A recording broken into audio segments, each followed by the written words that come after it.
before we move any really further into the class, we need to get down or understand some research definitions within the area of research. That's what this unit chapter is all about, making sure that when we talk about concepts, that we know what those concepts are. What is a subject? Um, Subject, any person, objects, practice, process, observed for research purposes. It could be our target audience. It could be a brand. It could be, I mean, it can be anything. If you think about it, during an election, you're studying people's reaction to a candidate, so that idea of the voter is what we're studying, but their perception of a candidate. A brand of anything, automobile, shampoo, frozen dinner. That could be what we're looking at. The audiences, the publics, the the group of people, the consumer, and their perceptions of that specific product. So what we're studying, that is basically that research subject. Operational definition, basically involves defining a word in terms of the specific process or application that we're looking for. So an operational definition, if we're talking about awareness level, well, what do we mean by awareness? Is that top of the mind awareness? Is it aided awareness? Is it or aided recall, or is it unaided recall? How are we defining that term, that operational definition of the concept of awareness? We have to have that down so that when we're studying it, that we're always looking at, this is the very specific thing we're talking about. So we have to have that operational definition um, very specifically written. What's a variable? Um, a phenomenon or event that can be measured or manipulated in research. It could be, again, if we're going through those levels of communication with the very broad idea of awareness, awareness of a brand, awareness of again, a political candidate, awareness of a concept, knowledge. What is your knowledge of that brand, of that product, of the concept? If you're voting on, if you're going through and a group is promoting some sort of civic law, I meant something that, oh, I don't know, maybe they're proposing a law to allow um, kids who are homeschooled to participate in the school sports. So before people vote on that, maybe a newspaper or a news outlet goes through and says, how much are you aware of this proposed law that you will be voting on? So again, that variable of what we're studying, it could be moving from the very broad to an affective measure of liking.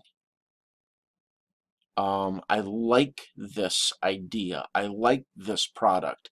I like this concept. I like this candidate.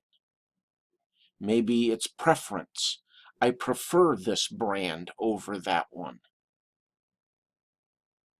And then getting into the actual action, a conviction to purchase a brand, a conviction to vote this way, and then the actual behavior. It doesn't necessarily have to be a purchase. It could be maybe requesting more information from the brand. Maybe it's talking with somebody, a salesperson. Maybe it is the actual purchase. In elections, maybe it's the actual vote for a candidate. So we've got to understand what those variables are. Types of variables. Just kind of go through here really quick. Independent variables. Those are the variables that we manipulate. So it could be if we're looking at awareness, or maybe we're looking at liking, and we want to see how different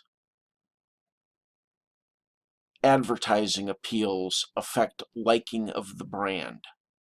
So maybe we come up with different schemes. Maybe we come in with a hard sell message. Maybe we come in with an emotional message. Maybe we come in with a rational message. So the message type is the independent variable. It's the one that we manipulate. The dependent variable, liking of the brand liking, is that independent variable. It's the one that's going to be measured based off the manipulation of the independent variable. An intervening variable is something that is basically it's anything other than the independent and dependent variable. Maybe it's something that confounds the measurement. Maybe it's lighting.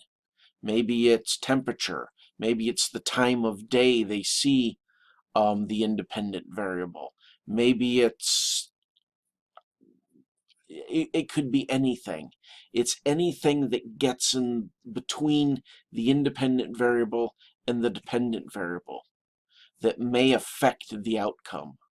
Those are intervening variables. A continuous variable is a variable that plays out along a continuous spectrum. Let's see. Say that a police force says all police officers have to weigh somewhere in between 150 and 250. That's a continuous variable. Weight. A police officer's weight can be anywhere from 150 to 250. So anywhere on that scale. A discrete variable is it's not a continuous variable. A good example of this is you flip a coin, heads or tails, and you do that, whatever. It could be either heads or tails. If you do it, say, 1,000 times, you say, how many times can it be on heads? Well, it can't be anything between 0 and 1,000 because you can't have 2.5 times that it, or 500.5 times that it comes up heads. So it's got to be either one or the other, or it's got to be a whole number. So it isn't. Discrete numbers are very specific numbers. They can't be any number along a scale. They've got to be something, one number or another. We'll talk about that in class a little bit more. It's kind of hard to, because both can be on a scale. It's just that discrete numbers can't be any number, where a continuous variable can. Discrete variable and a continuous variable. Control in advertising and public relations. This is where we try to, if we go back to that idea of independent, dependent, and intervening variables, control, what we're trying to do there is we're trying to hold all those intervening variables constant, because we're trying to isolate the independent and dependent variables as the only two that change. We're actually trying to prove causation, that the manipulation or the change in the independent variable causes the change in the dependent variable. So the only way we can do that is try to control for all those intervening variables, the ones that confound the relationship between the independent and dependent variable. That's basically what we're trying to do there. We're trying to hold all those control for all those intervening variables so that we can see what change in the independent variable causes in the dependent variable. Hypothesis versus research questions. Um, as I've said, we don't really do pure research here, so we probably don't go through hypotheses very much. We don't predict an outcome too much. We're pretty much in applied research in simply asking questions. What is the market like? What is our brand perceived as? We're not going to go out and say our brand is perceived favorably by whatever percentage. Um, that usually is held for more pure research, academic research, basic research. So basically, a hypothesis is what you expect to happen in research. What outcome do we expect based on what we know, what we don't know? We're basically giving a guess as to what we expect to happen in the research.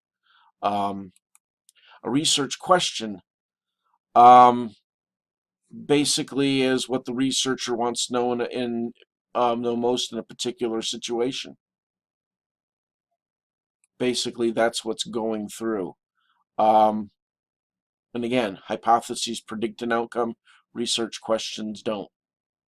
We don't predict an outcome. We're basically seeking knowledge.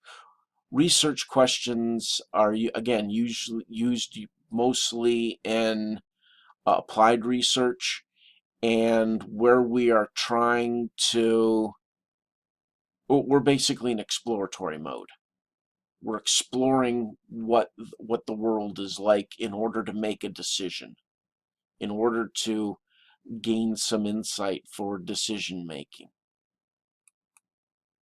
Universe or population versus the sample. Basically, when we say, okay, we're going to study, well, let's take this from a purely applied standpoint. Is a brand. I'm Jeep brand Jeep. I sell Jeep SUVs and crossover vehicles and all of those. And specifically, I'm the brand manager for the Jeep Grand Cherokee. Um, I've got a core target audience that I'm talking to, the people that I believe will buy my product. And that's 25 to 54-year-olds who have a love of the outdoors. They just have this rugged outlook on life. They maybe do things that other people don't. Um, Not really living in the country so much, but maybe they wish they did. So I've got this group of people. My population is all of those people in the country. That's my population. My sample in research is the small group of people I'm asking a questionnaire to, I'm sending out a survey, I'm doing a focus group from. So my universe or population are all of the people that I want to sell a car to. And the sample is the small group of people I pull out of that population that actually participates in my research. The people that I send a survey to, the people that I have participate in a focus group. That's my sample. So if you think of this as sort of a big circle, the really big circle is my population or universe. The small circle inside that big one is my sample. Those are only the people that are part of the universe or population, but they're the only ones that I use in my research itself. They're the ones that I sampled, took a random sample or a non-random sample out of the population to be in my research. So those are some basic definitions that we've gotten in moving forward. There'll be obviously others that we talk about. We'll talk about reliability, we'll talk about validity, we'll talk about different scaling methods, we'll talk about different sampling methods. There'll be a bunch of other terms and concepts that we'll come across, but those are sort of the basic core ones that we deal with moving forward. So I wanted to make sure that we got those out of the way. So moving forward, we'll talk about some other concepts and ideas moving forward as we get into more specific research methods um, and techniques. So let's keep moving forward.